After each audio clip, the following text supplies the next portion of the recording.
తాకట్టులో ఉన్న బంగారాన్ని విడిపించి ఆ రోజు ఆన్లైన్ ధరకే కొంటుంది కొమ్మూరి గోల్డ్. ఓం గం గణపతయే నమః. స్వర్ణలక్ష్మి నమస్తే అస్తు. పరబ్రహ్మ స్వరూపిణి రాజ్యం దేహి ధనం దేహి సర్వకామాంచ దేహి మే.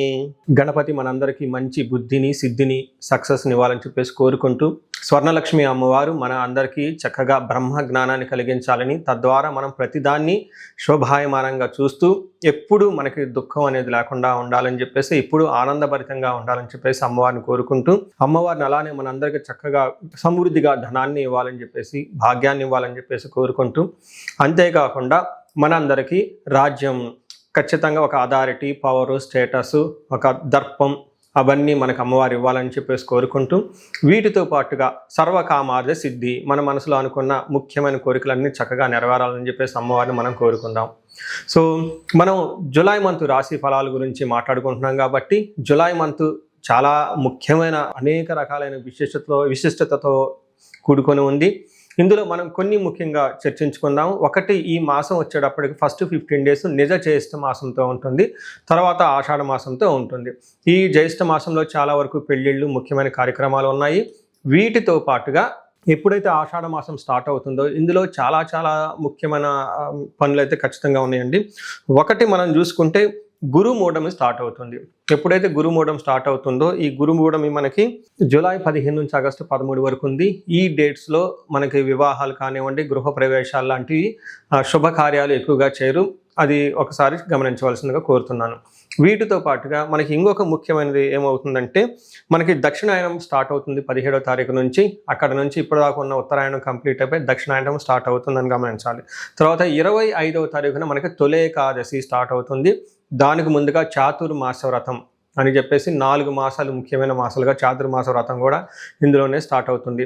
ఇంకొకటి లాస్ట్ అండ్ ఫోర్మోస్ట్ ఇంపార్టెంట్, ఈ 14వ తారీఖు నుంచి 22వ తారీఖు వరకు మనకి చైత్ర మనకి ఆషాఢ నవరాత్రులు అని చెప్తారు. వీటిని ఏమంటారు? గుప్త నవరాత్రులు అంటారు, లేకుంటే వారాహి నవరాత్రులు అని చెప్పేసి చేస్తూ ఉంటారు. ఈ నవరాత్రులు కూడా ఎంతో విశిష్టత కలిగి ఉంది. పర్సనల్గా ఈ 9 రోజులు నేను కూడా చక్కగా సింపుల్గా చేస్తాను, పెద్ద పెద్ద హడావుడిగా చేయకుండా.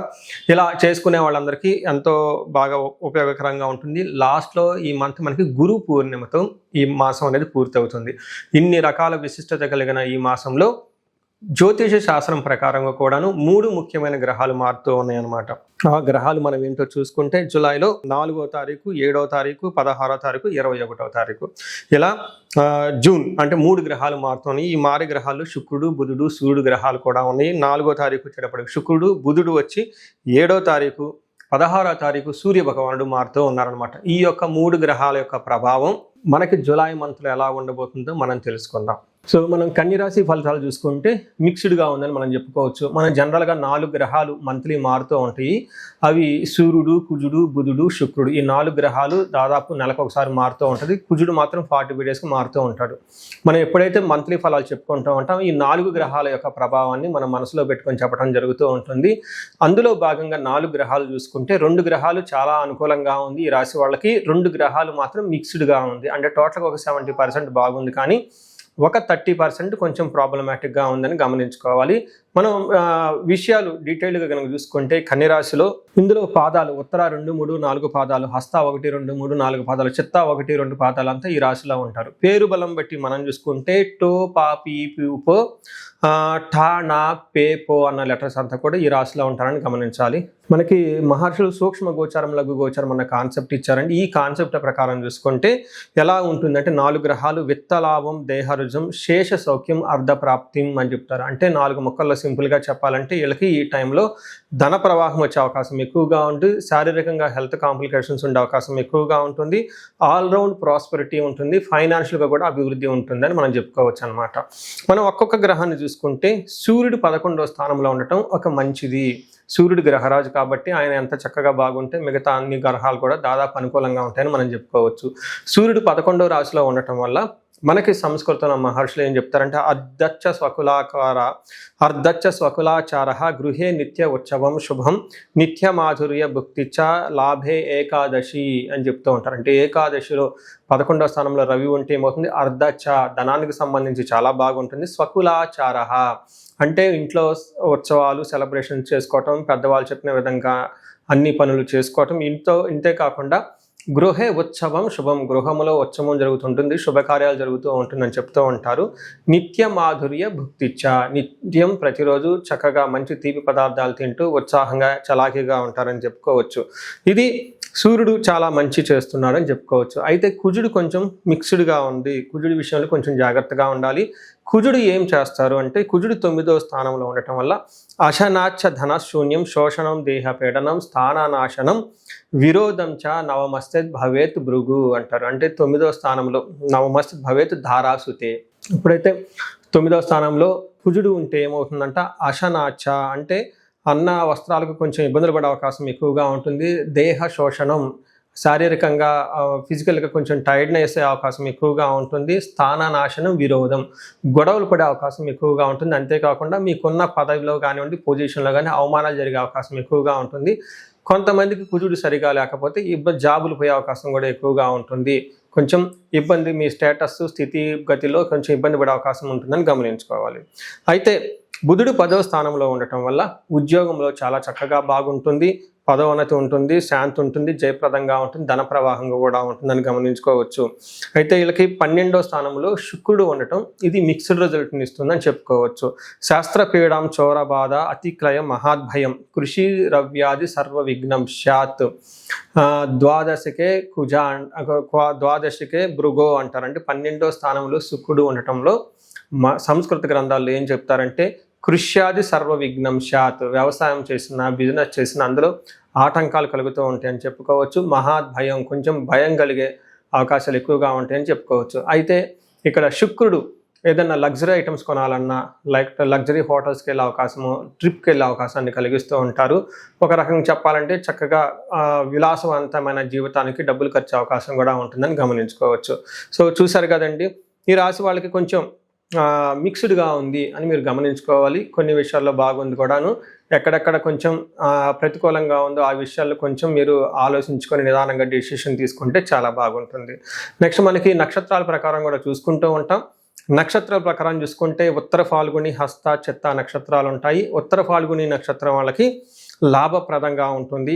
పరవాసము, ఫారిన్లో ఉండే అవకాశం ఎక్కువగా ఉంటుంది. వీళ్ళకి అతి భయము నాశనము, అనుకున్న పనులు ఏదో కాకుండా ఇబ్బంది పడిపోయే అవకాశం ఉంటుంది. తర్వాత అతిగా భయపడే అవకాశం కూడా ఉంటుంది. హస్త నక్షత్రం వాళ్ళకి క్షేమంగా ఉంటారు, దేహ పీడనము, అతి భయము, పరవాసము చూపిస్తూ ఉంటుంది. నెక్స్ట్ చిత్తా నక్షత్రం వాళ్ళకి లాభప్రదంగా ఉంటుంది, క్షేమంగా ఉంటుంది ఈ మంత్ అంతా. అయితే వీళ్ళకి ఛాలెంజ్ ఏంటంటే శారీరకంగా ప్రాబ్లమ్స్ ఉంటాయి, అనవసరంగా అతిగా భయపడే అవకాశం కూడా ఎక్కువగా ఉంటుంది. సో ఇది మీరు అతి భయము, కుజుని వల్ల భయపడే పరిస్థితులు ఉంటాయని గమనించుకోవాలి. ఇంతే కాకుండా వీళ్ళకి హస్త నక్షత్రం వాళ్ళు పర్టికులర్గా పూర్వకాలంలో పశునాశనం అంటారు. ఎవరైనా అగ్రికల్చరల్ ఇలాంటి ఎవరైనా ఉంటే వాళ్ళకి పశువులకు కొంచెం ప్రాబ్లం వచ్చే అవకాశం ఉంటుంది. ఇన్ కేస్ సిటీలోను ఎన్ఆర్ఐలు ఉంటే వాళ్ళకి ఉద్యోగాల మీద ఎక్కువ ఉంటారు కాబట్టి వాళ్ళకి సపోర్ట్, రిసోర్సెస్ ఏమైనా ఉంటే అవి సపోర్ట్ లేకుండా ఇబ్బంది పడే అవకాశం ఎక్కువ ఉంటుందని గమనించుకోవాలి. సో ఈ రాశి వాళ్ళకి ఏదైనా గనక పరిహారాలు గనక చెప్పుకుంటే, కుజుడు వల్ల కొంచెం ఇబ్బందులు ఎక్కువగా ఉన్నాయి కాబట్టి కుజుడికి సంబంధించి సుబ్రహ్మణ్యేశ్వర స్వామి ఆరాధన చేసిన చాలా చక్కగా ఉంటుంది. కుజుడికి సంపూర్ణమైన శాంతి పూజలు అని ఉంటాయి. ఈ శాంతి పూజలు చేపిస్తే ఇంకా చాలా బాగుంటుంది. ఇక్కడ శాంతి పూజలు అంటే జపాలు, దాన తర్పణ, హోమాలు అని చెప్తూ ఉంటారు. ఇవి చేపిస్తే చక్కగా కుజుడికి గ్రహానికి బలం పెరిగి చాలా చక్కగా ముందుకు తీసుకెళ్లే అవకాశం ఎక్కువగా ఉంటుంది. పరిహారాల్లో భాగంగా ఈ రాశి వాళ్ళు ముఖ్యంగా నేనేం చెప్తానంటేనండి, ఇది గోచార రీత్యం అంటే గోచార ఫలితాలు అని చెప్తూ ఉంటారు. అయితే మీ ఇండివిడ్యువల్ యొక్క జన్మరాశిలో చూడటం కూడా చాలా ఇంపార్టెంట్. ఈ గోచార రీత్యాలతో పాటు మీకు ఇండివిడ్యువల్గా ఉన్న దశాభుక్తి ఏంటి, ఏమైనా శాపాలు ఉన్నాయి, ఏమైనా గ్రహ దోషాలు ఉన్నాయో జ్యోతిష శాస్త్రంలో ప్రకారం ఎనాలిసిస్ చేసుకోవడం చాలా ఇంపార్టెంట్. ముఖ్యంగా ఎవరికైతే ఏజ్ 40 years +or-5 years ఉంటుంది, అంటే 35 to 45 years ఏజ్ ఉండి మధ్యలో మీకు ఎక్కడైనా కనుక కెరీర్లో గ్యాప్ వచ్చినా, లేదంటే అనుకున్న పనులు కాకపోతున్నా, మధ్యలో స్టాగ్నేటెడ్గా అనిపించినా, లేదంటే ఏదైనా ఒక గందరగోళమైన పరిస్థితి, కయోటిక్ పరిస్థితుల్లో మీరు ఇన్వాల్వ్ అయ్యారు, తెలవకుండా అవుట్ ఆఫ్ యువర్ కంట్రోల్ వెళ్తూ ఉంది అనుకుంటే ఖచ్చితంగా మీ జన్మ జాతకం చూపించుకోవడం చాలా చాలా ఇంపార్టెంట్. ఎందుకు అంటే మనకు మోడర్న్ సైకాలజీలో, మోడర్న్ సైన్స్లో ఇది మిడ్ లైఫ్ క్రైసిస్ అంటారు. కానీ జ్యోతిష శాస్త్రం దీనికి చాలా విధాలైన పరిష్కారాలను చూపిస్తుంది. ఈ టైంలో 2 ముఖ్యమైన విషయాలు జరుగుతూ ఉంటుంది. అలా మీ గ్రోత్ కనుక ఆగిపోయి ఉంటే, ఫస్ట్ మీకేమైనా శాపాలు ఉన్నాయా, ఆ శాపాలు ఈ టైంలో యాక్టివేట్ అయ్యా అని చూసుకోవాలి.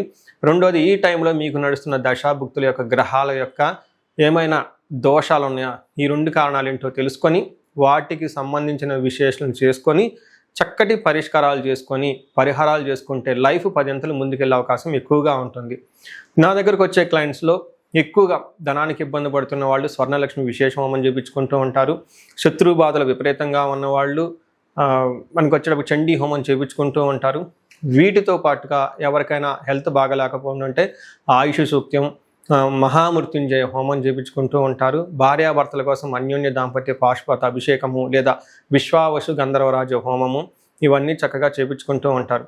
ఎలాంటి పరిస్థితులు మీకున్నా, ఎలాంటి సమస్యలు మీకున్నా, లేదంటే ఎలాంటి క్లారిఫికేషన్ మీకు కావాలనుకున్నా కానీ, ఫ్యూచర్ గురించి ప్లాన్స్లో కన్ఫ్యూజన్ ఉన్నా కానీ ఒక్కసారి మీ జన్మ జాతకం చూపించుకొని ఆ జాతకంలో ఏ ప్రకారంగా ఉందని తెలుసుకొని చక్కటి పరిష్కారాలు చేసుకుంటే లైఫ్ అనేది 10 అంతలు ముందుకెళ్ళే అవకాశం ఉంటుంది. మీ అందరికి అష్టైశ్వర్యాలు కలగాలని, భోగభాగ్యాలు కలగాలని చెప్పేసి నేను కోరుకుంటున్నాను.